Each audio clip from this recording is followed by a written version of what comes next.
आसमान के तू तरई जलालू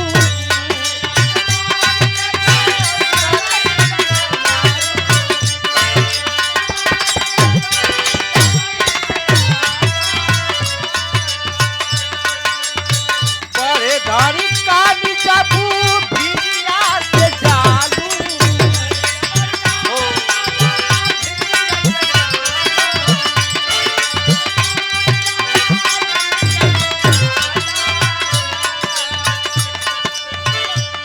आसमान के तू तरई जलालू बड़े धर काली जाबू भिड़िया से जालू राज का बात तोहरा बिगाड़ के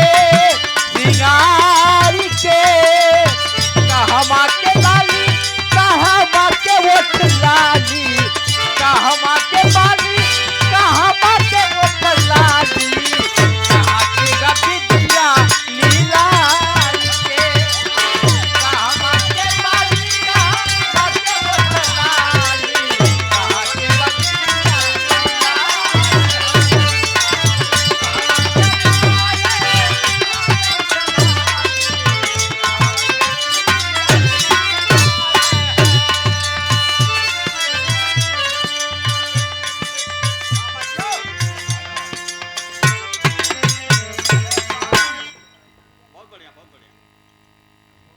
बहुत बढ़िया आप लोगों के बिरहा सुनने के मिलल।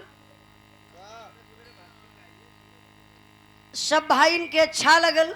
वाह तुम्हें तो ना अच्छा लगल हुई।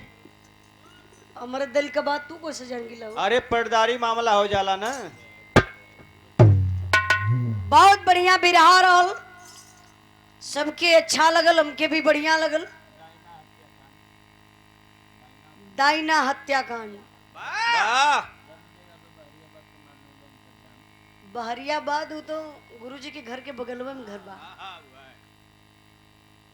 और आज के बाराती लोगन के देखले पर ही पता चलत। मास्टर साहब देखा वाह जौने समय बारात मालिक गए बेचारू कार्ड छपवावे वाह तो सब कुछ लिखौला के बाद बड़े प्यार से लोग नीचे कोष्ठ में लिखा देलन वाह कि आप हमारी बारात में आ करके हमारी बारात की शोभा बढ़ाएं। वाह ई कहीं ना लिखौले रहलन हाँ कि ऑपरेशन करा करा लगो सूझ जाया।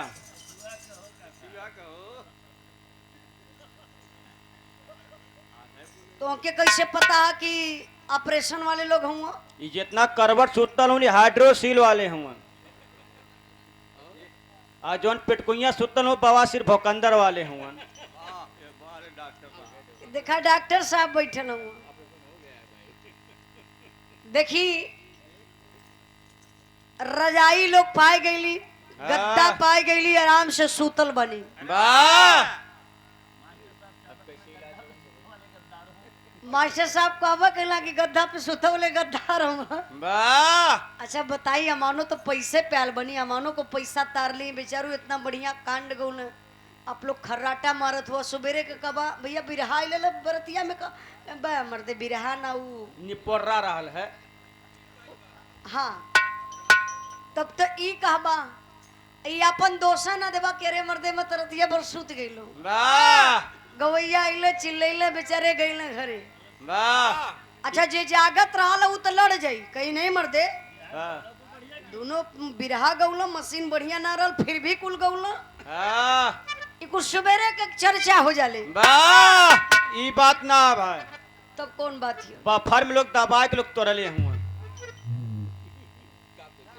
तो चली देखी समय भी बड़ा कम बा। वाह हमके लगत बा कि शादी के कार्यक्रम भी समापन के तरफ हुई।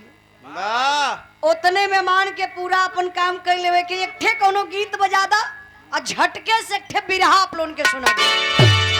अब बिरहा ऐसा रहे जो सबके लायक रहे, ये बिरहा से आप लोगन के कुछ सीख मिली। वाह आ मास्टर बजा के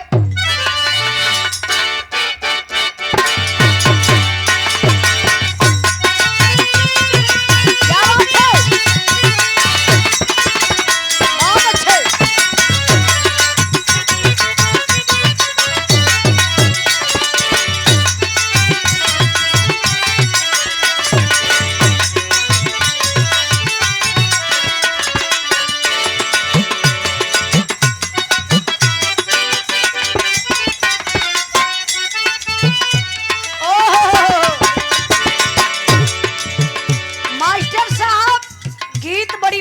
बजौलन। वाह कोनो पति पत्नी के बीच का बात बा। वाह बीच के कोनो पति पत्नी में दूरी बन गई। वाह अच्छा दूरी देखा बहुत कम लोगन के सहल जाले। पति पत्नी ये लिए हुआ साथे जिए साथे मरे, लेकिन ई पेट ऐसन पापी बा हाँ जौन दूरी बना दिला। अच्छा दूरी बनावत बा, पत्नी घरे बेचारी छपटियात बा, पति प्रदेश में। वाह 4 दिन भयल बा गौना भइले, पति प्रदेश चलत बा। जैसे ही फ्लाइट उड़ल तो कलेजा धक से कैलस। कबो आपो लोग अजमाई लिया, मेहरारू घरे बा, मर्द अगर बजरिए निकल गल तब वो अगर प्यार करत अपने मेहरारू से वाह तो त्रिभुवन भैया के सह ना जाई। वाह इतना तो जैसे अब गावत हुआ तो घरे सोचत बा मलकिन का करत हुई है। हाँ मलकिन ना हाँ वो प्राइवेट का करत हुई। हाँ वो मेहरारू अपन छोड़ ले उन्हें समय। प्राइवेट है। हाँ इसमें प्राइवेट लेके चलत हूँ। अच्छा वो प्राइवेटवा कहाँ से आइले त्रिभुवन भैया पता ना हुई आपके? एकरे घरे से वो लेके लगा था चलत हुई है। अच्छा देखी जब पति पत्नी का दूरी होला वाह तो जैसे होला ना, तावा पे गरम तावा पर पानी डाला तो छन छन करी।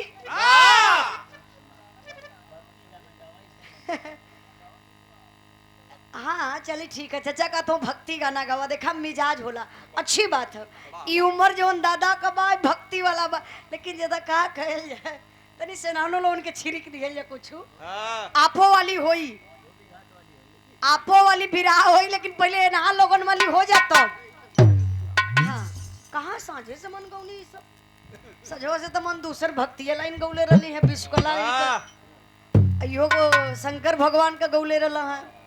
ए देखिए सुरेश प्रसाद यादव सोनौरी के धरती से मध्य प्रदेश से, आप बड़े भैया जी की तरफ से 100 रुपए का पुरस्कार आपके चरणों में 100 बार नमस्ते प्रणाम आशीर्वाद का चाह रही। दुल्हन छपटियात बा का कहत बा मास्टर साहब?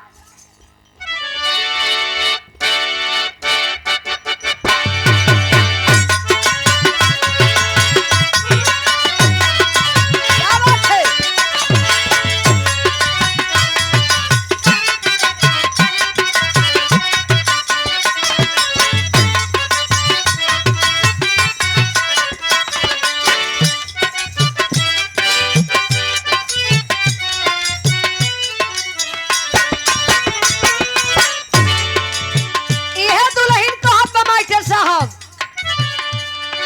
बड़ी दयावे पिया के प्यार कायल,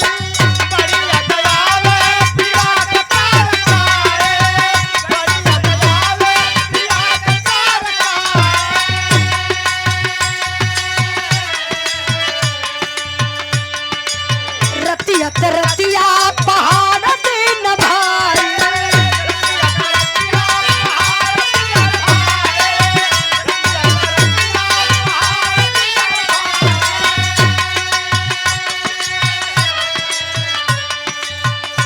बड़ी दयावे पिया के प्यार कायल, रतिया रतिया पहाड़ दिन भाई, का करी हमरो करे गजल जारी के, का करी हमरो करे गजल जारी के, दिलवा ले गइल राजा बचन में मारी के।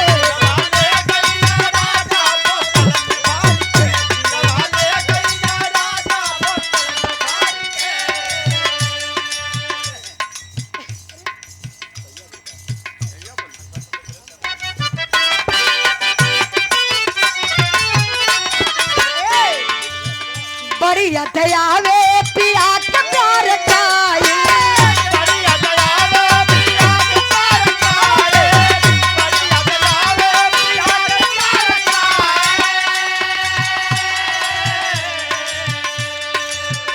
ए गीत के लिखे वाला हमारे गुरुजी माननीय प्यारे लाल कवि जी।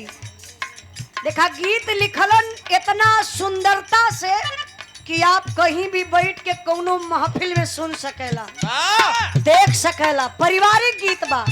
कहत बा दुल्हन बड़ी दयावे पिया के प्यार काइल। बढ़िया दलावे पिया के प्यार पाए, बढ़िया दलावे पिया के प्यार पाए।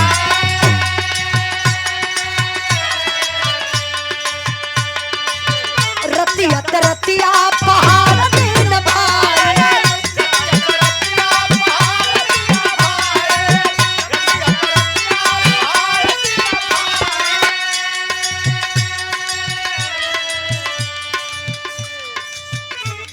देखी पुरस्कार देकर के सम्मान किए बड़े भैया कमला शंकर यादव ग्राम पाटक पुरवा खीरी प्रयागराज से 100 रुपए का पुरस्कार देके भैया सम्मान केलन। आपके चरणों में 100 बार नमस्ते प्रणाम आशीर्वाद कचारी कहना बा। और ये सम्मान किया हमारे बड़े भैया ग्राम तो राजपुर नैनी से फूलचंद यादव जी आपके तरफ से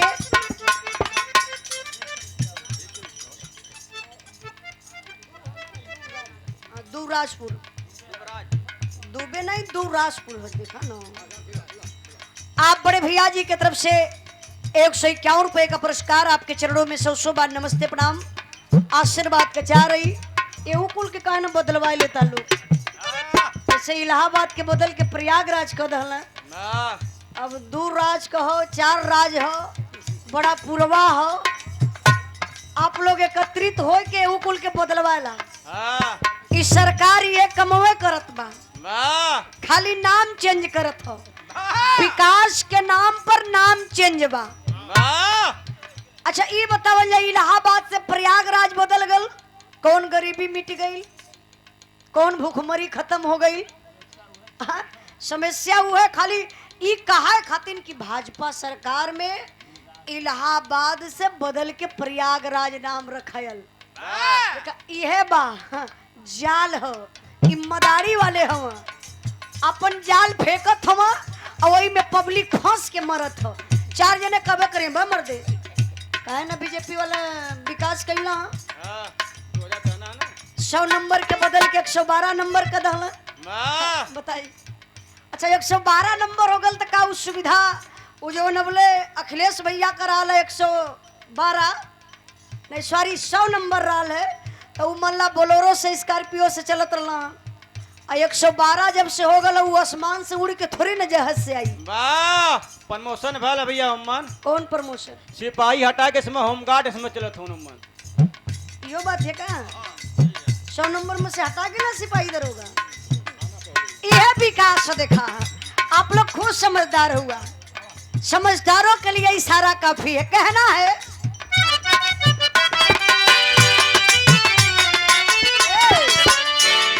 बड़ी दयावे पिया के प्यार काई।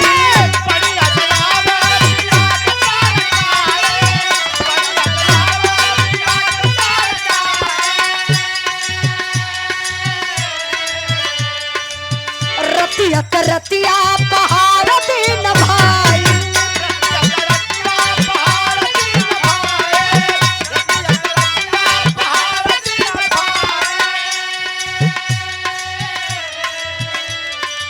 बड़ी दयावे पिया के प्यार काइल। रतिया रतिया पहाड़ दिन भाई। काकर हमरा करे जजाल जारी के, काकर हमरा करे जजाल जारी के। दिलवा ले गइल राजा बोरा में भारी के, दिलवा ले गई ना राजा बोरा में भारी के, दिलवा ले गई ना राजा बोरा में भारी के, दिलवा ले गई ना राजा बोरा।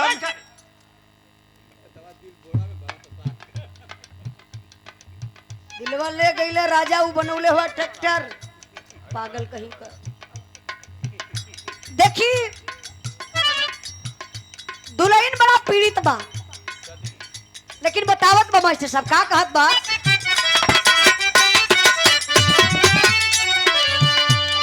सर्दी में गवना करावला बेदर्दी,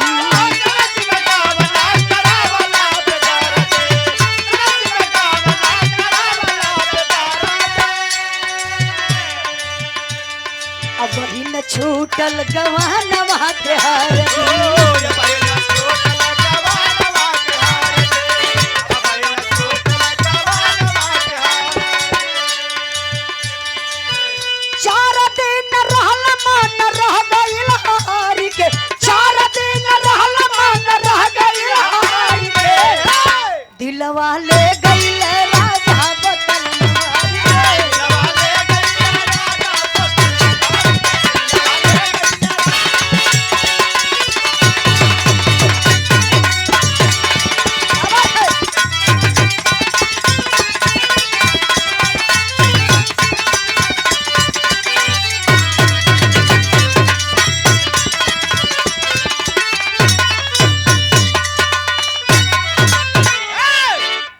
देखिए धुन तराना क्षण भर का आनंद बा, टाइम भी कम बा।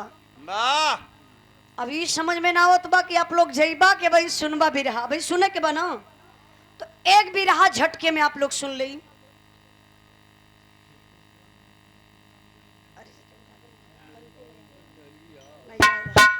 काहे के जान के आगे में हाथ डलवा।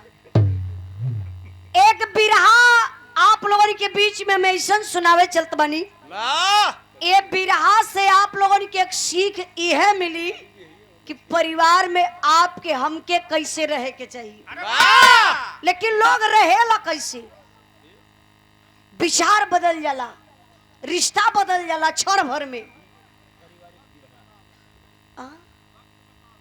वही लिए ये बिरहा के यही लिए गावत बनी कि आप लोग देखल जा कि रिश्ता कैसे क्षण भर में चेंज होला। वाह आखिर रहे के कैसे चाहिए जरा गौर करिएगा एक एक लाइन पर। आई मास्टर साहब,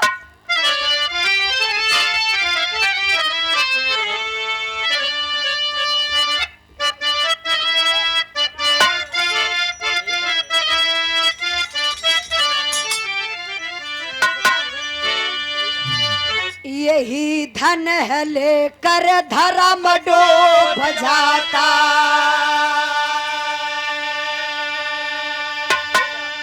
यही धन मोहब्बत पे खंजर चलाए, यही धन धरोहर समझ कर के दुनिया मनुजता की देवी को सूली चढ़ाए, खुदा की खुदाई को क्यों छीनते हो, अहम की बहम तुम मिटा कर के देखो, अरे सदा घर उजारे हो नफरत में जाले, जरा घर किसी का बसा कर के देखो।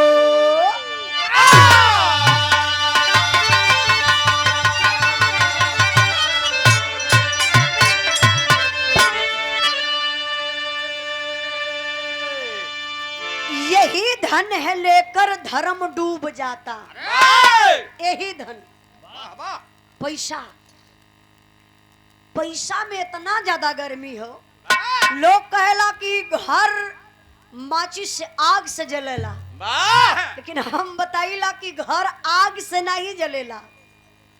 आज के जमाना में नफरत के आग से घर जलत बा। आप काहे नया कुर्ता पहन ले बड़ा, हम सियाए ना पाई। ओके सोचब तोहार फाड़ देब जरूर। हाँ, ये हमार पूरा कोशिश रही कि तोहार कुर्ता फाड़ के फेंक दई। काहे बदे? हमरे अंदर ईर्ष्या हो, जलन हो, अहंकार हो। लेकिन मैं बताती हूँ बाबू, अगर आप लोगों को आपका पड़ोसी नहीं रहा चाचा, ठीक हो, अगर आपका पड़ोसी एक तल्ला मकान बनौले बा तो दूसरा पड़ोसी यह सोची कि हम वही उनके मकनवे के नीचे नेउए में एक बड़ा सा पोखरा खनवा दे ताकि उनकर मकान ढह जाए। अच्छा, जितना मेहनत आप उनकर मकान ढहे बदे मेहनत करत हुआ, उसे कम मेहनत कर देबा तो आपके एक तल्ला ना 10 तल्ला बन सकेला। ए लिए मैं बताती हूँ बाबू कि जलो मत बराबरी करो। वाह बराबरी करेंगे तो आप आगे जाएंगे, जलेंगे तो राख हो जाएंगे। वाह इसलिए कहना है क्या,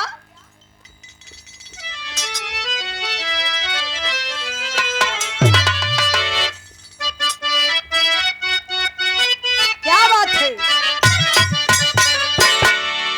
मेरे महबूब,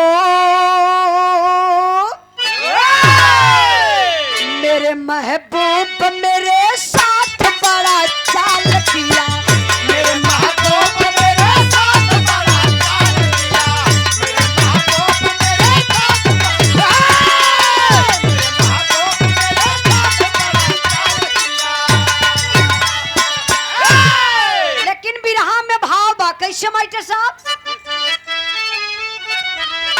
देश की चोट, अरे देश की चोट से जीगर का शीशा टूट गया।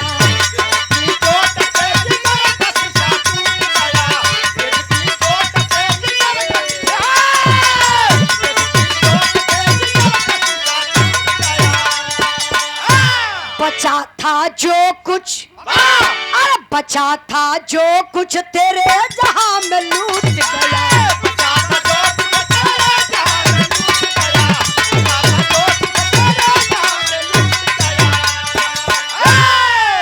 कहानी यही से शुरू हो गई बा। आप लोग कहानी पर ध्यान दी है कैसे मास्टर साहब,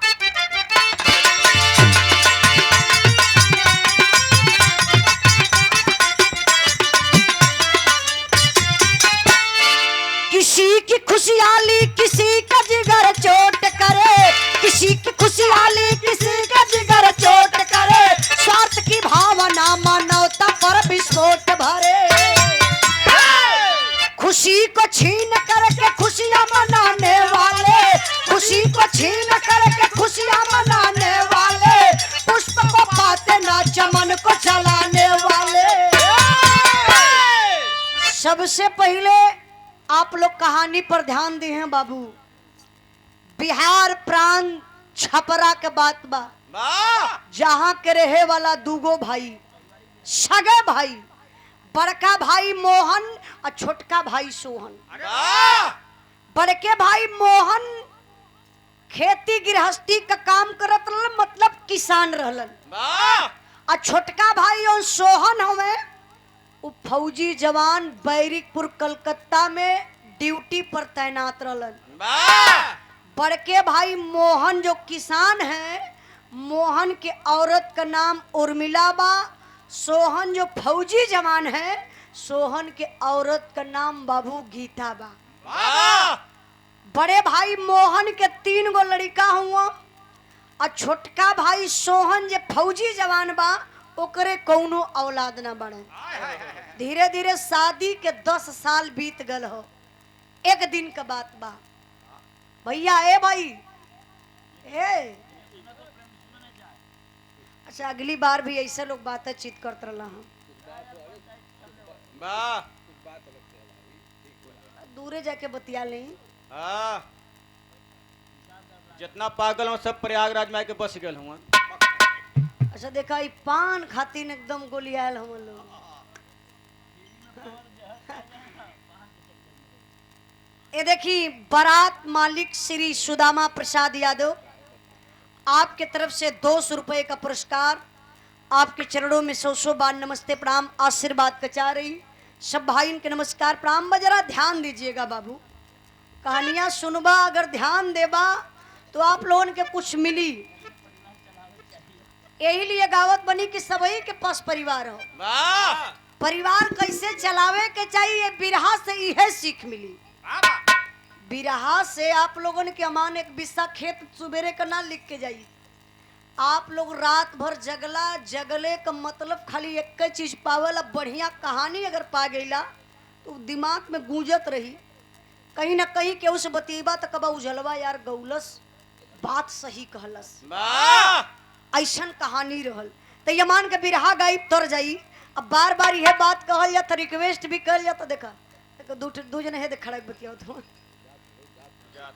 हमार समाज हमार यूपी में बड़ा मुश्किल है कि सुधर जाए, खास तौर से अहीर लोग। अहीर अहिर तो ऐसे ही बदनाम हुआ। वाह अहिर अहिर हो। अब बिचवा में का निहुरत हुआ हो। हाँ देखा भैया जमाना बहुत बेकार है। का करी जमनवा हमारा यहाँ सो रही है जाके घरे का हो? पकिटिया हो। हाँ अब ये सही बता तुरंत लुक गईला। अच्छा चली बिरहा पर ध्यान दे, सब बात छोड़ी, थोड़ा सा खाली शांति बनाई बस। आप छोटका भाई सोहन जो बैरिकपुर कलकत्ता में ड्यूटी पर तैनात है, भाई जब छुट्टी मिलल तो सोहन घरे आइल हो। रात का टाइम हो, गीता उनकर दुल्हन खाना बनाए भइली, सब परिवार के खियाए भइली। आ जब खाए के बाबू सूते बदे गईली अपने पति के रूम में, देखा पनवा यहाँ रह गया। वे दादा दाई सरकार का दादा आ? अरे खाई लही वाली बतिया ना, बयाने हम फिर थोड़ी ना बिरहा गावे है आई। पनवा तो बयानऊ खा सकल, पनवा खाए में राय बात चले लगे थे। अब वही पनवा रहे दिया, अब कहीं जाए मत दिया, जब हम गा ले तो फिर बाटी हा। बिरहा उरहा ना खड़ी करे में बड़ी मेहनत लगेली। एक गवैया जब मंच पे खड़ा होला ओके बिरहा खड़ी करे में और सबके दिल में जगह बनावे में बहुत मेहनत करे के होला। आप लोगों के का एक शब्द का बाबा मरते मजा ना देत हो, आप कह दिला मजा ना देता बस बात खत्म, लेकिन मजा लियावे बदे गवैया कितना माइंड लगावेला अब आप लोगों के पता ना हुई। तो गवैयन के रुपया पैसा धन दौलत में खाली शांति चाहे, लेकिन शांति बना दिला तो बिरहा जम गई। अब आप लोगों से निवेदन बा कि वही अपन पान पुकार रहे दिया, उसे खाए हुए के तो बिल्कुल ना चाहिए। हम तो एकदम कुछ भी ना खाई। मंच पर देखा ऐसे है,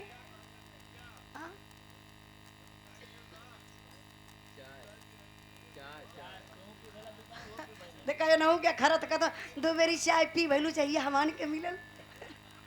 अरे बिहाने जाके चौराहे पर पी लिया।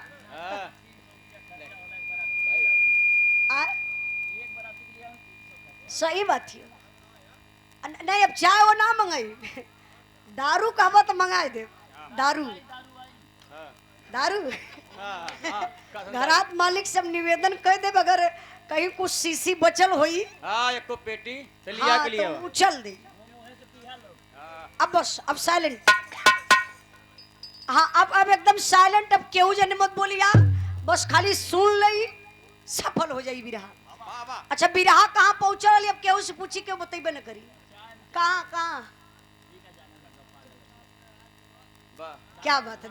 देखा दादा ध्यान से सुनत हो, कहा तो कलकत्ता से फौजी जवान आए गल बाटन। अच्छा बाटन, देखा ये भाषा है इलाहाबाद का, आए गल बाटन। देखा कितना प्यारा लगल। हमार भाषा तो सीधे आए गल हुआ, और दादा का तो कि आए गल बाटन। अच्छा आए गल बाटन, फौजी जवान जब आ गईलन तो दुल्हनिया गीता बेचारी सबके खिया पिया के अपने भी आधी रोटी खैली। जब अपने पति के रूम में सूते बदे गईली तो 10-11 बजत हो, रात का टाइम हो। अपने फौजी सैया सोहन का पैरवा इसे धीरे धीरे दबावत हैं और सुसुक सुसुक के रोवत हैं गीता। फौजी जवान का निदिये टूट गई, उठ के चरपैया पर बैठ गए। कहला गीता टाइम देखला, कहला रे पागल घड़ी में 11 बज रहा है और तुम्हारे आंख में आंसू। इस आंसू का कारण मुझे बताइए गीता, क्यों तुम्हारे आंख में आंसू है? तब रोई के कहत बा गीता बेचारी, का कहले बा?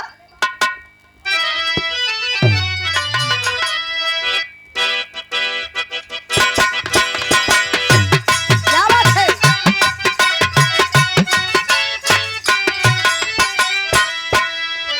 माहुर लिया देता हमारा देता,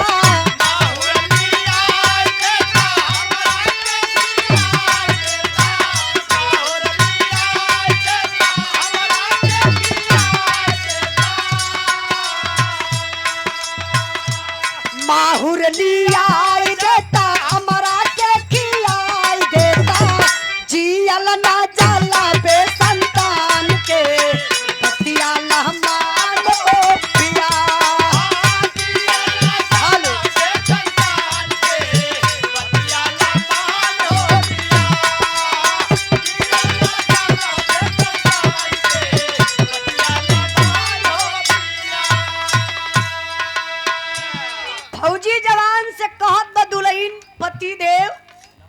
जिंदगी से मन उबिया गइल बा। माहुर लिया के दे देता, खाई के मर जाती। फौजी जवान कहला गीता अरे तुम पागल हो गई हो क्या? भैया कुछ कहला है का कि गांव पूरा को कोई कुछ कहलस है? बताओ ना गीता क्या बात है? तब गीता बतावत है कि दुख का बा। ए गोड़वा जेठान जी का पारा नहीं भूइया हो,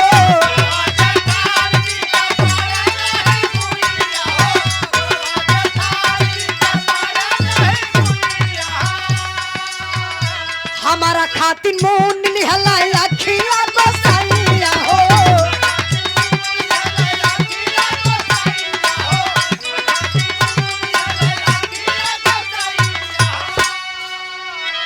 मर्जी का विधाना के विधान के बतिया लमान हो पिया। गीता कली हे पति देव दर्द बा। फौजी जवान कहना अरे पागल दर्द है तो हमसे बता सकती हो तुम ना, बताओ क्या बात है? कहले कि भैया कभू कुछो ना कहला, दर्द यह बा कि तोरे भौजी के 3 गो लइका हवे। तोहर भौजी जब हमके देखली बोली कुबोली बोलेली, हमार नाम बझनिया रखले बनी। कहली बझनिया का सुबह सुबह चेहरा देखला ना तो पूरा दिन में खराब हो जाला। आप लोग भी जानी ला बाबू, गांव में अगर कोनो भी औरत का शादी लड़की के हो गई, 2 साल ना बच्चा पैदा भइल तो ओकर नाम बझनिया रख दिए। झगड़ा गांव में जल्दी करिए कि ताकि तुरंत के ताना मारी। लेकिन बारे फौजी जवान कहले अरे गीता तुम पागल हो, ये मालिक की बगिया है, इसमें हमारा और तुम्हारा बस नहीं चलेगा। अरे जब मालिक चाहेंगे तो फूल खिलेगा और जब फूल खिलेगा तो फल मिलेगा। रात का बेला फौजी जवान अपने दुल्हन के समझावत हुआ, लेकिन समझौले का तरीका देखा मास्टर साहब।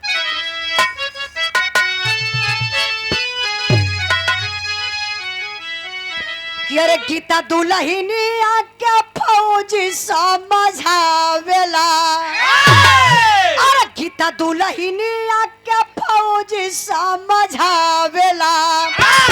पार करिए हमहन के बुढ़ैया गोरी हो, 3 भैया के दुलार।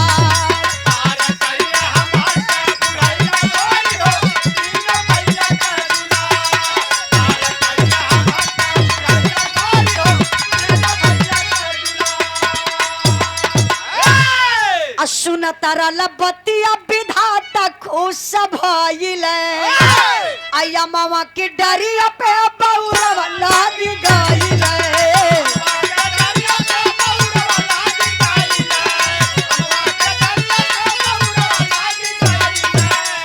अरे पड़ी जब आधा जल में नेवरिया गोरी हो, तब गोसैया करी है पार। फौजी जवान कहला रे पागल, हमारे लइका ना हुआ तका, भैया के 3 गो लइका हुआ ना, यही 3 लड़कन के अपन लड़का मान ला, सेवा सम्मान करा। हमहन के बुढ़ैया पर 3 लड़का कामे आई है। लेकिन बाहर दुनिया के मालिक कहल जाला भैया की संतोष का डार मेवा फरेले। ई बतिया वो दुनिया का मालिक सुनत रहले। वही अइला में गीता के गर्भ रह गल। 10 साल के बाद लोग कहला कि पत्थरे पर दूब उग गई। भैया गाड़ी जाए लगल का हो। अब इन बारात मालिक से हमार निवेदन बा 20 मिनट गाड़ी आप मत छोड़िए, अगर छोड़े के रही तो कुल इकट्ठे छोड़ दिया ताकि मानो को बंद हो जाए। हाँ नहीं तो 10 जने जाए 4 जने सुने, ये अच्छा नहीं रही। तो बारात मालिक से निवेदन, हाँ अभी मत छोड़िए 10-20 मिनट के बाद। ठीक ठीक चाचा। अब बिरहा पर ध्यान नहीं बाबू, वो दुनिया का मालिक की बतिया दोनों प्राणी के सुनत रहले। अब वही अइला में गीता के गर्भ रह गल। महीना बीते लगल, धीरे धीरे 3 महीना लगल, तीसरा महीना चलत बा। यार फौजी जवान के छुट्टी का डेट पूरा हो गल। अब सोहन ड्यूटी पर जाए का तैयारी करत हो, अब गाड़ी के लोग रोड पर इंतजार करत हो बाबू। अब फौजी जवान अपने दुल्हन के अलगे समझौलन, भाई के अलग समझौलन, भौजाई के समझावत हो। अच्छा कैसे समझावत हो मास्टर साहब?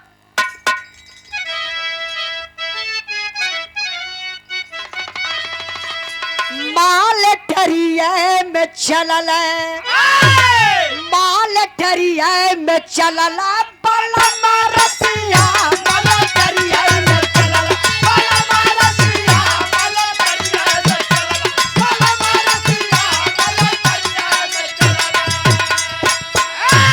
अरे विधि के भरोसे बनैया बुझाइल, नवय महीनवा की नरवा पे आइल।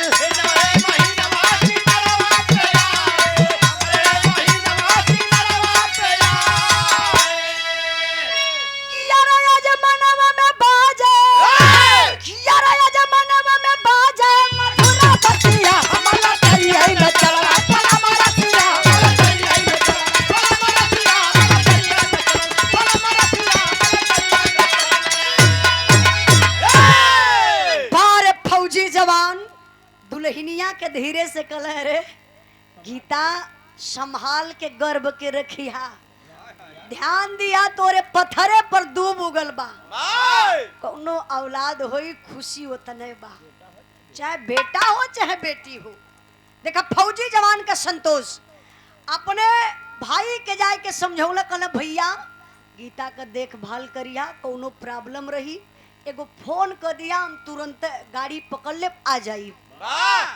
अब भौजाई से जाए के कहले कि भाभी देखा गीता के काम ओम करे में थोड़ा प्रॉब्लम रही तो थोड़ा से हाथ बटा लिया, कैसे हम जानत बनी कि गीता के दिक्कत कुछ होई जरूर। इतना बतिया फौजी जवान करत हो तबले बाबू बस आई गई। अब फौजी जवान बस में बैठल पहुंच गई कहाँ? बैरिकपुर कलकत्ता ड्यूटी पर। फौजी जवान ड्यूटी पर या हर समय बीते लगल, 3 महीना से 4 महीना, 5, 6, 7, 8, 9, 10 सॉरी 9वां महीना, 9वां महीना लगल बा। प्रसव का बेला बा, प्रसव का बेला। अब उस वक्त गीता का जेठान उर्मिला के बिस्मात पैदा हो गया। गीता से झगड़ा कललस, उर्मिला झगड़ा कई के अपने नैहरे चल गई। अब फोन कई के अपने पति मोहन के बुला ललस। मोहन कहले रे उर्मिला गीता का स्थिति इतनी डाउन बा, पेट में दर्द बा, डिलीवरी होखे वाली बा, तू आ गईलू नैहरे। अरे ये स्थिति में कोई भी रिश्तेदारी से नताई से आई के संभालेला, आई तक गांव समाज तो के थूकी न हो। अब उर्मिला तेवर में और आ गई, कलश कहो तू हमके समझावे आला हुआ, तोरे शर्म ना लगत बा? 10 साल बीत गए, गीतवा गोल मार दलस। अगर कौनो लड़का होई ना तो आधा हिस्सा बटवाई ले। ई बतावा के हई तीनों तोहर लइकवा का करी है, राखी माटी चाट के बितई हन। भैया भैया फोन वाला भाई मोहन कहले रे पागल, इतनी छोटी सोच तोहर बा। अरे सोहन हमार छोट भाई बा, भगवान के यहाँ से आधा हिस्सा ओकर भटल बा, ओ हिस्सा में फिर हिस्सा को कौन बात बा? उर्मिला कहले सुना, जिंदगी भर खट के खियौली, आज कहत वह हिस्सा का बात, कमाई के रुपये न खाली देहला, खेतिया में तो हम न कैली। सुन ला, अगर गीतवा के सोगहक बच्चा पैदा हो जाई, नैहरे में जिंदगी बिताए दे, ससुरे में चेहरा दिखावे ना आई। अब भैया ये बात मोहन के लग गई। मोहन कहले कि करी तो करी का, उर्मिला कलश जा जैसे हो वो बच्चा के गर्भ में खत्म करवा दा। मोहन गाड़ी स्टार्ट कैले, बाबू आई गईले घरे। घरवा में देखत हुआ तो ताला मारल, कोई ना बा। पड़ोसी में पूछला कोई गीता के देखला है, जे देखले रहल उ बता दलस कि गीता के पेट में दर्द होत रहल है आ गीता हॉस्पिटल गई। मोहन गाड़ी उठौलन, फिर पहुंच गए हॉस्पिटल। अच्छा हॉस्पिटल गईलन तो गीता के पास ना गईलन, उ नर्स के पास गईलन। यही है पैसा दिल दिमाग, यही है पैसा दिल दिमाग, न्याय धर्म को चूर करे, देकर के मोहब्बत की फांसी भाई भाई को दूर करे। प्रसव की बेला में गीता व शीला नर्स के पास गई और हो गई भर्ती बिना पति के। गीता वहां उदास हुई। मिला मोहन नर्स सजाकर, मिला मोहन नर्स सजाकर, मैडम जरा सरहम करो, 25,000 रुपया दूंगा, बच्चे को गर्भ में खत्म करो। पैसे के चलते एक नारी नारी का सपना मिटा दिया। गीता से बोली मरी थी बच्ची, बच्ची को मैंने हटा दिया। गौर करेंगे मेरे बाबू। मोहन गईलन नर्स के पास, कहला मैडम आपका कुछ मुझे टाइम चाहिए, कि आपके पास टाइम है 2 मिनट का? नर्स बोली हाँ सर बोलिए क्या बात है। कहला जो गीता नाम की औरत भर्ती है, जो डिलीवरी केस है, वो हमारी भयो है। ये तने बतिया मोहन कहला, तबले नर्स अपने मन में बोले लगे अरे सर चिंता मत करिए, कोई प्रॉब्लम नहीं है, बच्चा स्वस्थ पैदा होगा, नॉर्मल बच्चा पैदा होगा, थोड़ा टाइम लगेगा। मोहन कहला मैडम चिंता का बात है बात। नर्स नीचवा से ऊपर देखा लगल, सर चिंता की बात मतलब नहीं समझे। मैडम आप किसी से कहना मत, वो हमारी भयो है, 25,000 रुपया मैं आपको दूंगा, लेकिन मैडम प्लीज उस बच्चे को गर्भ में खत्म कर दीजिए, मैं किसी से नहीं कहूंगा। अब नर्स आ गई 25,000 के लालच में, एक इंजेक्शन लगाती है। अच्छा इंजेक्शन बेहोश होकर गए, बेहोशी वाला इंजेक्शन लगा देती है गीता को। गीता अर्ध चेतना में हो गई। बच्चा पैदा हुआ,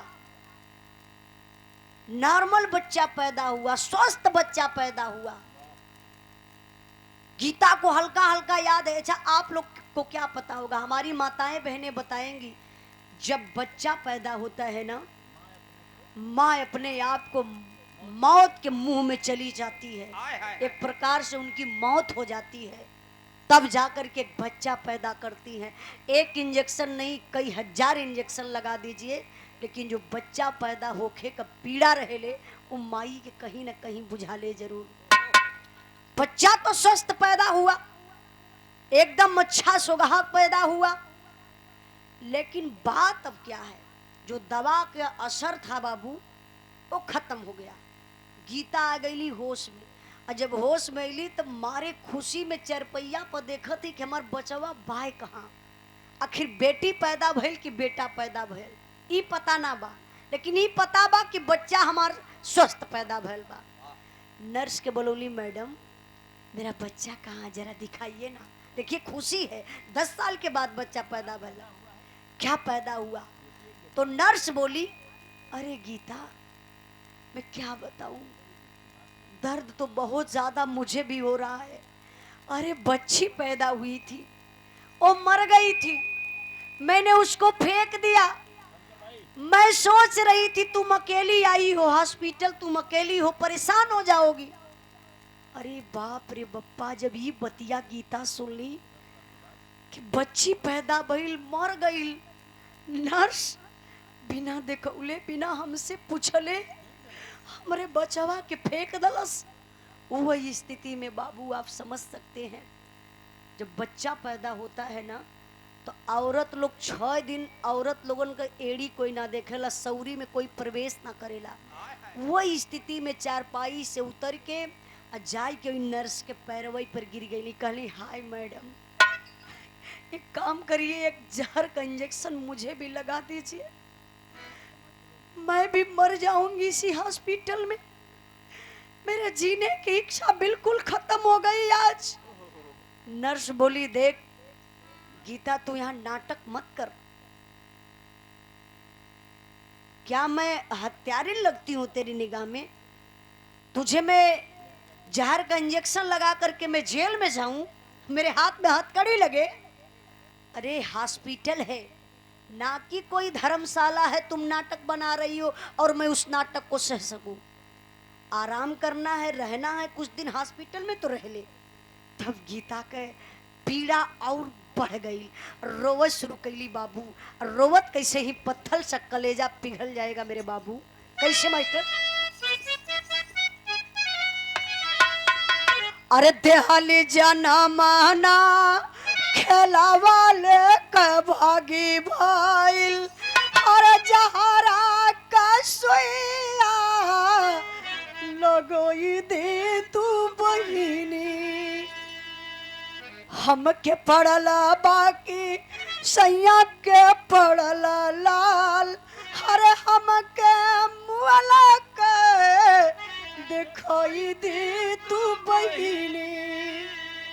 मुहवा के चुमी ले कोरा में खिलाई ले, हरे भाई जी के हमरा बोला भाई दे तू बहिनी।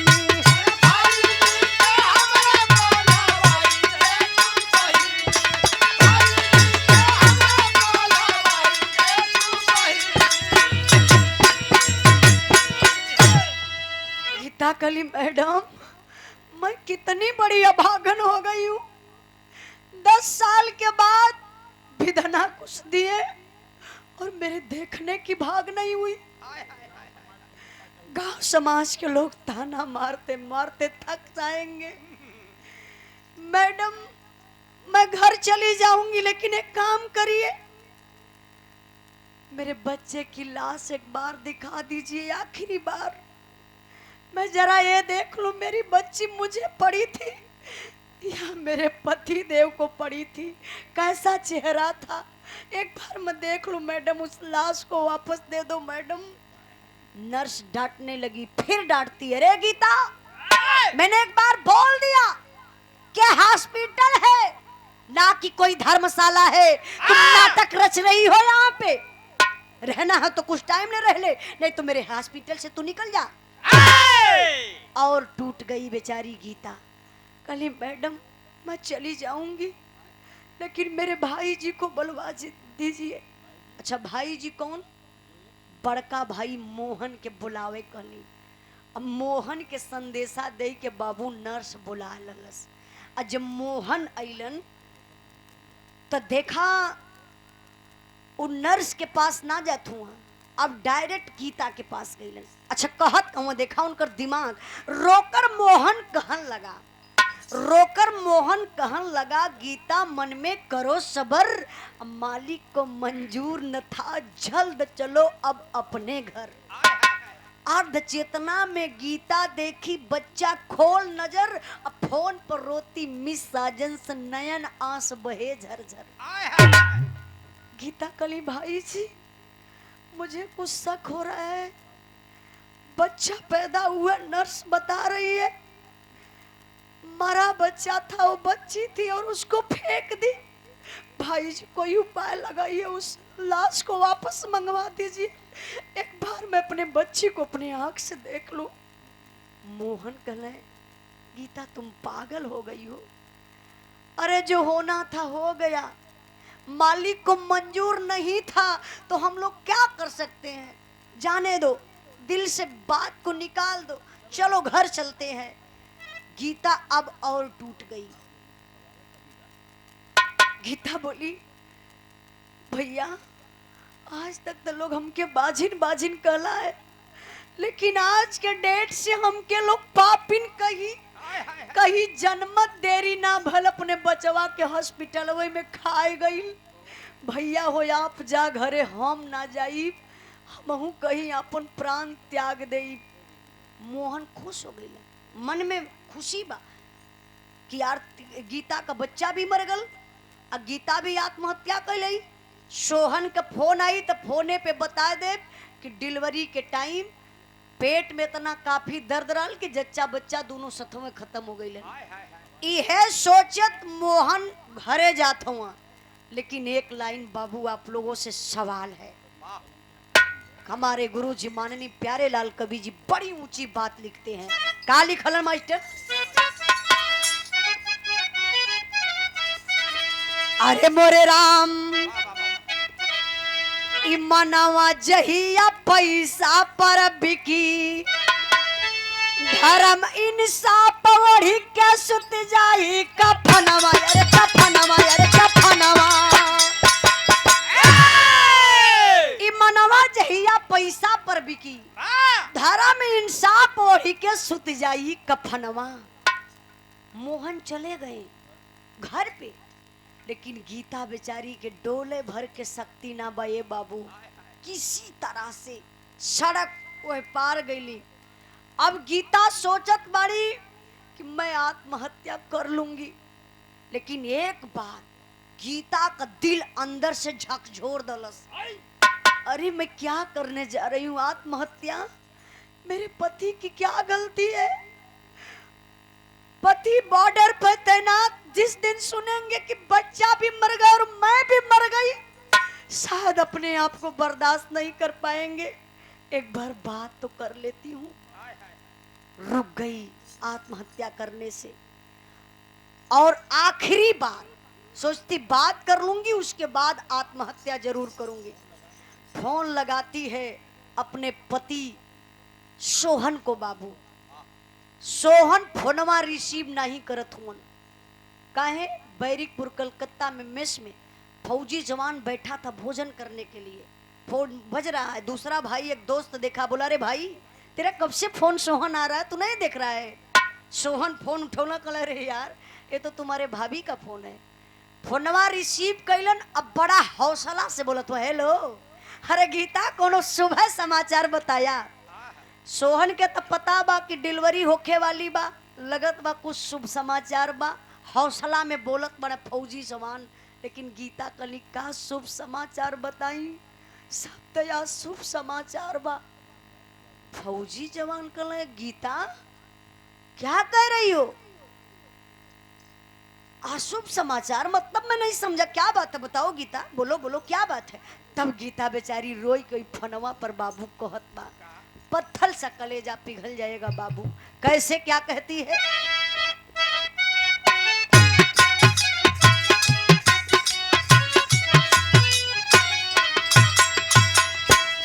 अरे का हम बताए सैया, का हम सुनाए हो, का हम बताए सैया, का हम सुनाए हो, बाटाया सुबह समाचार हो।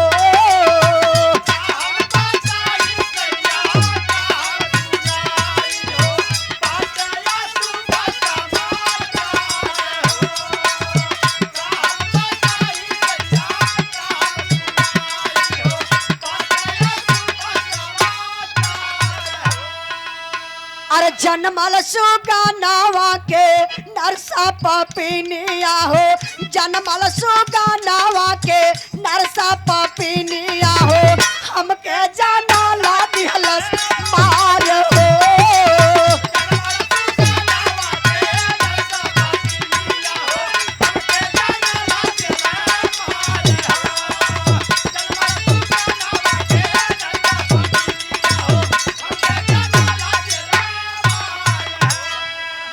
अरे जनमल कराल हमरे हमके देखवला नहीं, भैया तोहार कवनो जुगती लगवला नहीं। जबले ना आवत बाटा तब पहले जियत बानी, जबले ना आवत बाटा तब पहले जियत बानी, दे पर पारा ना वानी सार हो।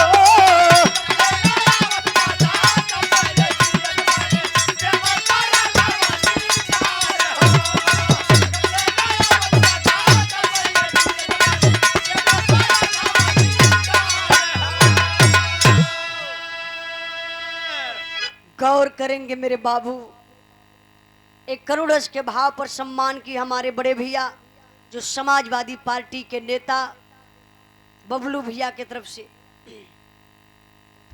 एक पुनः 101 रुपए का पुरस्कार बबलू भैया के बहुत बहुत प्रणाम, आशीर्वाद का चाह रही। बड़े ही हम कलाकारों के आप शुभचिंतक हैं। बहुत बहुत भैया के प्रणाम, आशीर्वाद का चाह रही। लेकिन बाबू बिरहा पर ध्यान दीजिएगा।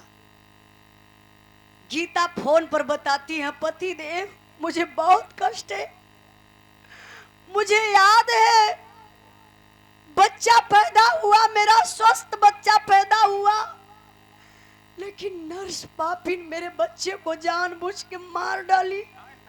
फौजी जवान चौंक गया। अरे गीता तुम क्या कह रही हो? बच्चा पैदा हुआ और नर्स जानबूझ के मार डाली। अरे भैया से ना कुछ कहलू का? भैया के ना पता बा का? गीता कहली भाई जी अइले कौनो उपाय ना लगौला, बज्जियत बनी। एक बार तोहर चेहरा देख ले, आत्महत्या कर ले, हम जी ना सकीला। फौजी जवान वही फोनवे पर कसम दले, अरे गीता मेरी कसम तुम एक कदम आगे मत बढ़ाना। लेकिन कहत बड़ा कैसे मास्टर साहब?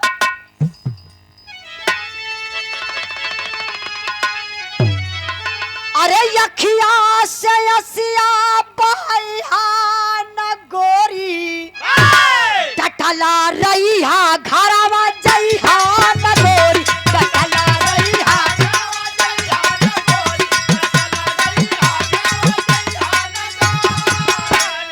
अरे किस्मत का कागज कोई कैसे फाड़ी, कसली हला वर्दी पकड़ ली हला गाड़ी।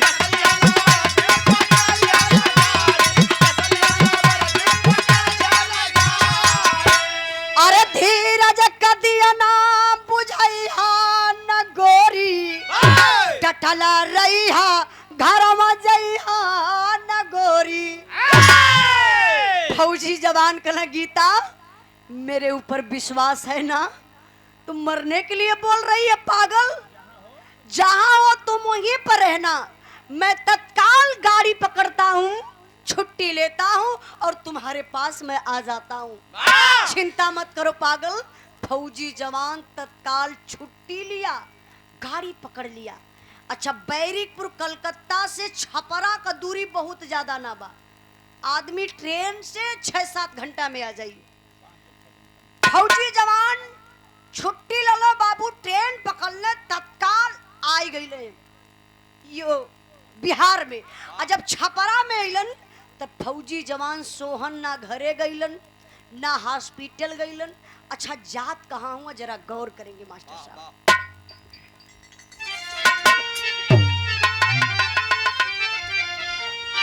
अरे बिना दरोगा से नहर तत्काल दाल में काला बा, पकड़ नर्स को पूछा लगा सवार दाल में काला बा।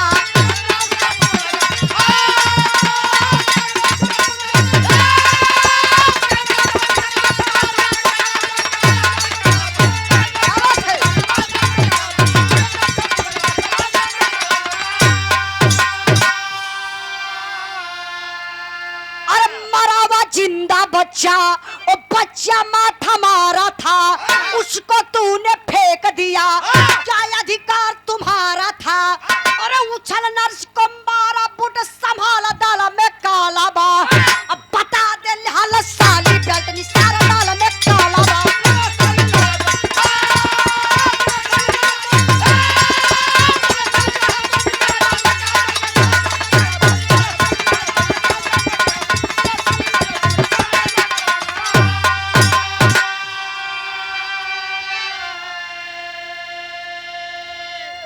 फौजी जवान सोहन घरे ना गईलन, हॉस्पिटल ना गईलन, पहुंच गईलन दरोगा साहब के यहाँ थाने पर। थाने पर जाए के सारी बात बता दलन। दरोगा साहब कहलन सर आप यहाँ बैठ जाइए, मैं कुछ महिला पुलिस को भेजवा करके नर्स को मैं इसी थाने पर बुला लेता हूँ। कुछ महिला पुलिस जाती है और शीला नर्स को लेकर के थाने पर आ गई। अब सिचुएशन वहां का देखिए, यहाँ दरोगा साहब का कुर्सी लगल बा, यहाँ फौजी जवान सोहन का कुर्सी। और समन्वय ठीक नर्स के कुर्सी लगल बा, एक पर्दा बा, वही पर्दवा के पिछवा गीता के बैठावल गल बा। बहुत नॉर्मली फौजी जवान सवाल कैलन नर्स से, अच्छा मैडम आप शीला नर्स हैं? नर्स बोली हाँ जी सर जी। अच्छा ये बताइए जो गीता नाम की औरत भर्ती थी, जो डिलीवरी केस था उसमें क्या मैटर, कैसे क्या हो गया था? तो देखा होकर दिमाग नर्स का, कहते रहे सर अरे सर मैं क्या बताऊं, बड़े दर्द की बात है साहब, वो तो बेचारी विपत की मारी थी महिला, गीता अकेली हॉस्पिटल आई थी और मैंने उसकी मदद किया, बच्चा पैदा हुआ साहब, बच्ची थी वो बेटी थी, अब पैदा हुई बच्ची वो मर गई थी साहब, मैंने उसको ले जा करके फेंक दिया। अरे फौजी जवान चढ़ले येड़ा मरलन, कोनो कह रहे साली मरा था बच्चा, वो जिंदा बच्चा था, वो बच्चा मात हमारा था, उसको तूने फेंक दिया, क्या ये अधिकार तुम्हारा था? हॉस्पिटल में किसी का परिवार अगर मर जाएगा तो तुम्हारा अधिकार है उसको फेंकने का,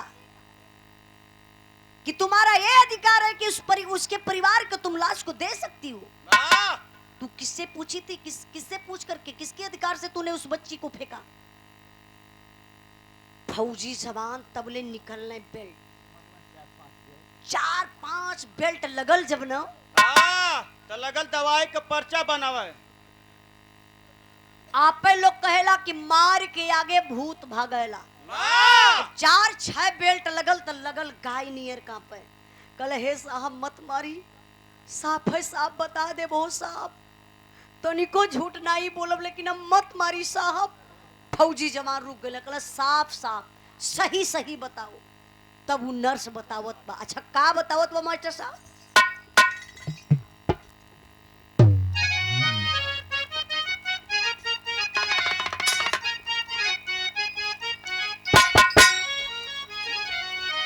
भाई के आगे मौत भी लैला दुनिया में बाबू,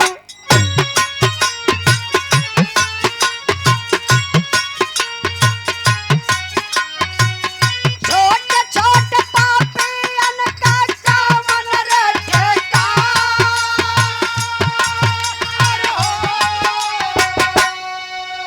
टूटी गाय नरसा कुलबा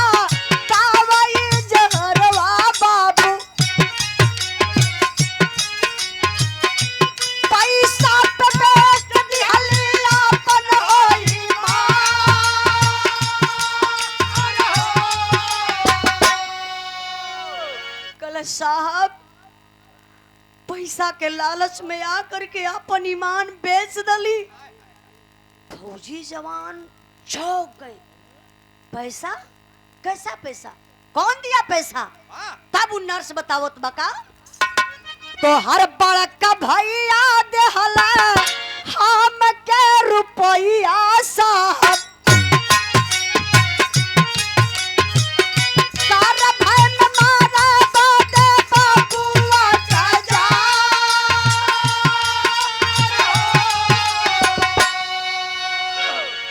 साहब आपका बड़का भैया मोहन हमके 25,000 रुपया दले, कहना वो बच्चा के गर्भ में खत्म कर दा।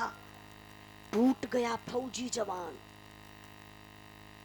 सोचने लगा रे भैया भैया कभी ऐसा ना कर सकल है, सोच में पड़ गया। कुछ देरी के बाद फौजी जवान फिर पूछा, अच्छा ये बताओ कुछ ना भैया, उस साउंड गिरल बा, अपन जाके साउंड के समान ना भैया, अब आप लोग इधर दिमाग करा, वो बना ली है। फौजी जवान बोला भैया 25,000 दिए थे बच्चे को गर्भ में मारने के लिए। नर्स बोली जी जी हाँ भैया। अच्छा ये बताओ ए भैया, अब गिरल है ना, 5 मिनट और रुक जाए भाई, ए भैया अब बिरहा हमारे एकदम बिगड़ जाए, बस 5 मिनट रुका, जहां गिरल वैसे रहेगा। अब उन नर्स बतावत बा, का बतावत बा मास्टर साहब?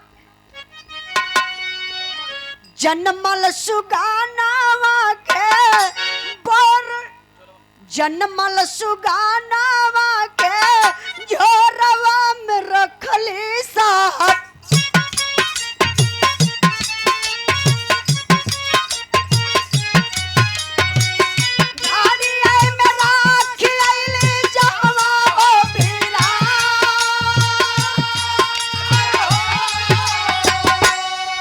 पुलिस फोर्स साथे चलली नरसऊ पपिनिया बाबू। झाड़ी है कि मोर आइले जा बादू खामा।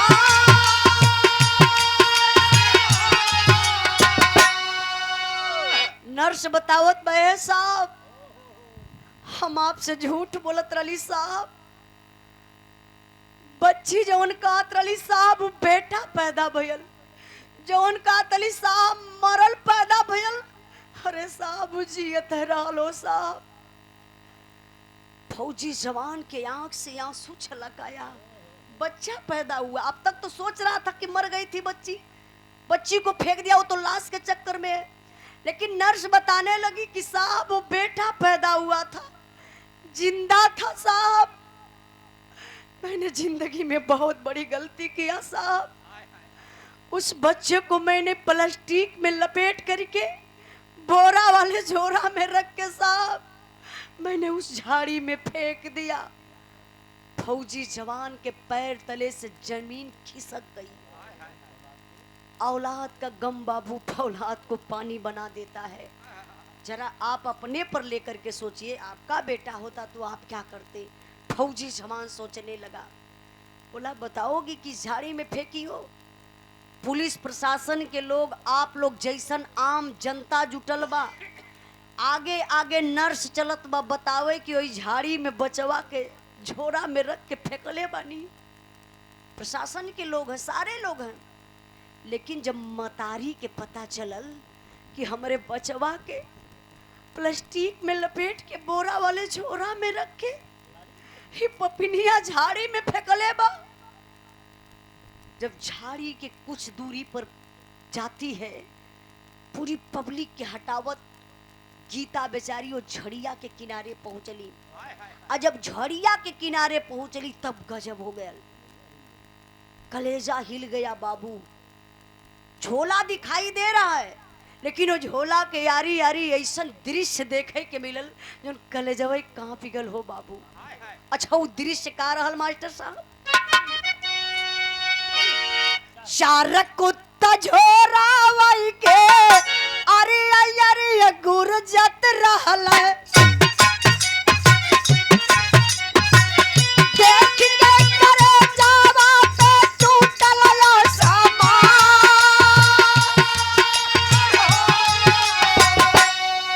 झोरवा के पास आइली लड़का का मतरिया बाबू। झोरवा में जियत रहल सुगना हो नादा।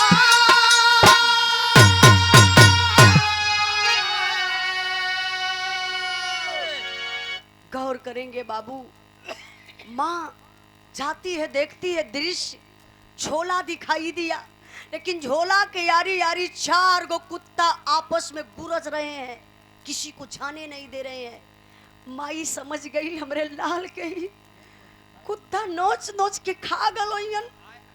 अपने आप के डराइल ना माई की कुत्ता हमें हमके खाजिया जानवर बड़ा। जाती है गीता उस झोला को उठा लेती है, और तब ले सोहन पहुंच गईलन।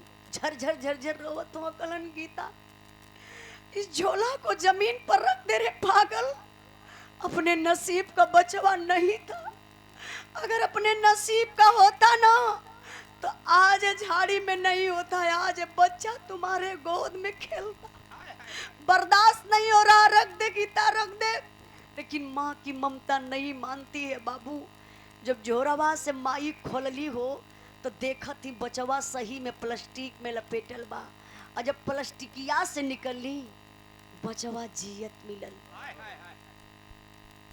बारे दुनिया के मालिक का आहार दले रलन। 36 घंटा के बाद जब बच्चा जीवित मिला, माँ अपने स्तन तक लगाती है, बचवा स्तनपान करे लगल। सारे लोग इकट्ठा हो गए। सोहन का शरीर ये कांप गई। अपने बड़े भाई मोहन से सवाल करें, भैया भाई हुआ ना, एक कोक का भाई हुआ, अगर ऐसा भौजी कैले हो तो कहाँ ले भैया तू बर्दाश्त करता? पैसा के चक्कर में आके हमार दुनिया उजाड़ा तला भैया। सारी प्रॉपर्टी ले लीजिए, आपको हिस्सा ही नहीं चाहिए, सब कुछ ले लीजिए, आपका 1 इंच मुझे नहीं चाहिए।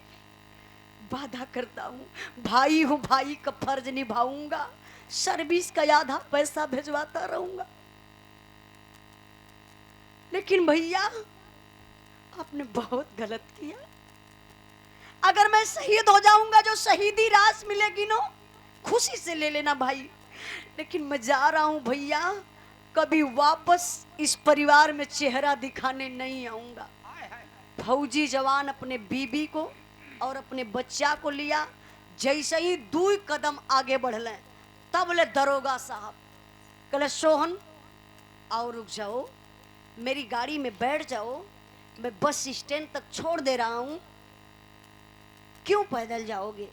सोहन रुक गए, कहले साहब, अरे साहब जो उन्हें गाड़ी में भैया भौजी की हथकड़ी लग के जाई तो उन्हें गाड़ी में कौन मुहवा लेके जाई? वो साहब आज तक भैया का कोबो जवाब ना कैली, भौजी से कड़वी आवाज में बात ना कैली, आज हमारे भैया भौजी की हथकड़ी लगल। साहब आप जाई, हम चल जाई। जैसे ही दरोगा साहब गाड़ी स्टार्ट कैलन, तब ले बाबू सोहन कदम आगे बढ़ू, पैदल स्टेशन पर जात हुआ गाड़ी पकड़े कि हम बैरिकपुर कलकत्ता चल जाई।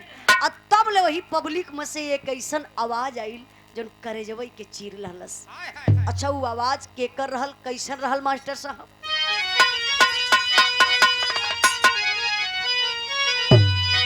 अरे तबल 3 लड़कन का खुलाला बमुहवा,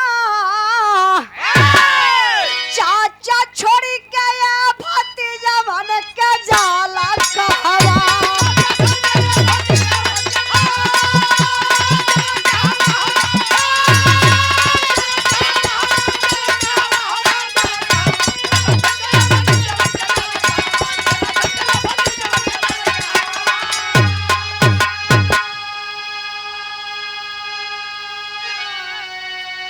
कि बाबूजी के जेलिया में अब पुलिस लेके जाई, हमहन के पढ़ाई और लिखाई के खियाई।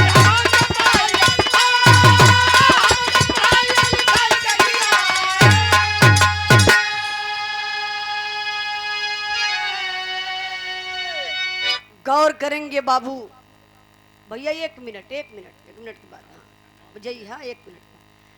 अब मोहन का तीनों लड़का जोर जोर से चिल्लाए लगना, चाचा अरे चाचा, अरे चाचा, अरे चाचा, चाचा कहाँ जात हुआ अमान के छोड़ के? तोहरा ही भरोसे पूरा परिवार चलत रहल चाचा। मम्मी पापा गलती कैलन, मम्मी पापा के सजा मिलल, पुलिस लेके गई, जेल में बंद करी, सजा मिली। लेकिन चाचा अमान के बिसरावा मत चाचा, कैसे खायल जी, कैसे जियल जाई, कैसे पढ़ल जाई? चाचा मान के अपने साथे ले चला। देखा वो तीनों बच्चे को पता है कि चाचा हमेशा रुपया पैसा कमाई के देते रहलन तो परिवार चलत रहल। सोहन जहाँ के तहाँ रुक गईलन, अपने दुल्हन गीता से कहला, गीता मैंने तुमसे बहुत पहले बोला था ना कि भैया का तीनों लड़का अपन हुआ, सम्मान करा, सेवा करा, बुढ़ैया पे कामे ही है। देख पगली अपना खून बोल रहा है रे। अब एक लड़का नहीं, तुम्हारे पास 4 बच्चे हो गए। सोहन चारों लड़कन के, मतलब 3 भाई, तीनों लड़का मोहन के, एक लड़का अपन, चारों लड़कन के लेके ड्यूटी पर चल गईलन। वही जा चारों लड़कन के पढ़ौला लिखौला, चारों लड़का जब सयान भइलन तब चरहू लड़कन का बियाह भैल। अब वही ले अलगा ना भैल बा, लेकिन अब जब चारों लड़कन का बियाह हो गल तब बंटवारा आके खड़ा हो गल। ई हर घर का लीला बा। अब सोहन ही ना सोचल कि आधा हमार बा और आधा बड़े भाई मोहन का बा। 20 बीघा खेत रहल। अब ईमानदारी देखिए सोहन का, 5-5 बीघा चरहू लड़िकन के नाये कैलन।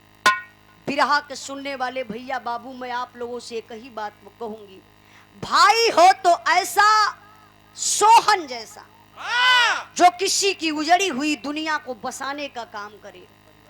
अगर मोहन जैसन भाई पैदा होके के रहे, हाँ तो जन्मता सारे मर जाए तो ठीक हो। हाँ वो जन्मबे न करे, और जन्म जाए धोखे से तो मर जाए तो छुट्टी हो जाए तुरंत, ताकि समाज में गंदगी न फैला पावे। परिवार को चलाने के लिए बड़ा त्याग करना पड़ता है, लेकिन सबको पता नहीं है। भाई भाई हूँ, जरा गौर करिएगा। जैसे बचपन है ना, तो वही माई बाबू के यहाँ सूते खातिर मार करना कि माई मोर बा, तो माई बेचारी 2 गो लड़का हुआ, एक ठे के दहिने लई एक ठे के बाएं, लेकिन फिर भी दोनों लड़का लड़ी हैं। और जब सयान हो जाए यहाँ लड़का ना, तो वह दोनों लड़का कहें माई मोर ना बा, माई मोर ना बा। जब बच्चा रहना तो माई मोर बा ओकरे खातिर झगड़ा, और जब लड़का सयान हो गई तो माई मोर ना बा एकरे खातिर झगड़ा। तो ए लिए बाबू हम आप लोगों से यह हाथ जोड़ के निवेदन करबे, अकड़ कसाई बकड़ कसाई सबसे बड़ा ऊ कसाई जे भाई का हिस्सा खाई, जे भाई का हिस्सा खाई। आप किस लिए जी रहे हैं? सिर्फ मरने के लिए। यही सत्य है। इना के 4 गो गाड़ी बना लला, 10 बीघा खेत बना लला, तू यही रहबा जईबा ना, कुल ही छोड़ के जाए के तो फिर भाई के सतौले का जरूरत है। अरे एक बित्ता कमला वही के खुश छोड़ा, खुश तो रही हमार भयवे ना बा।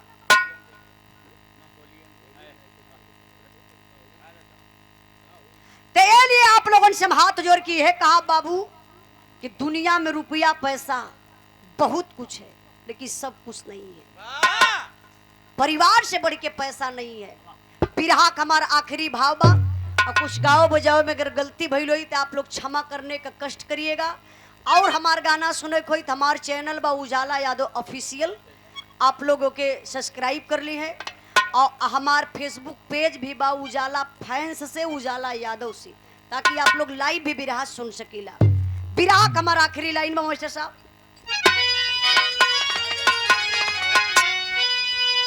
अरे मनवा जहिया पैसा पर बिकी